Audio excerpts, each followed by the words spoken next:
இதுக்கு மேலே ஒரு வீடியோ போடுறேன் பாருங்கள். ஒரு மகாராஷ்டிராவில் பார்த்திங்கன்னா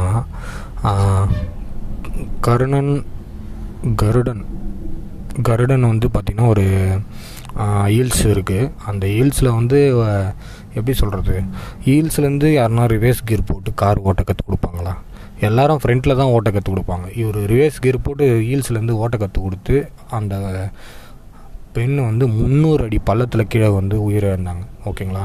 ஒரு இட்டியாஸே தூள் தூளாக நொறுங்கி போச்சு 300 அடி பள்ளத்தில், மகாராஷ்டிரா மாநிலத்தில்.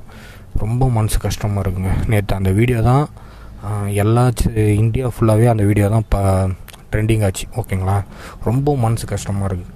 ஒரு ஓட்டுநர் பயிற்சி எடுக்கிறோன்னா ஒரு காலி கிரவுண்டில் அந்த இடத்துல வந்து சைடில் எதுவுமே இல்லாமல் ஃப்ரீயாக இருக்கா, நடமாட்டமே இல்லாமல் அந்த இடத்துல ஓட்ட கற்றுக் கொடுக்கணும். ஓகேங்களா? இல்லையா, ஒரு டிராஃபிக்கே இல்லாத ஒரு ரோடு. ஓகேங்களா? டிராஃபிக்கே இருக்கக்கூடாது, டூ வீலர் அந்தளவுக்கு இருக்கக்கூடாது, எதுவுமே இருக்கக்கூடாது, அந்த மாதிரி ஒரு ரோடு. ஓகேங்களா? ஹீல்ஸில் போய் யாருன்னா காரு ஓட்ட கற்றுக் கொடுப்பாங்களா? அது ரொம்ப மனசுக்கு ரொம்ப சங்கடமாக இருக்குங்க.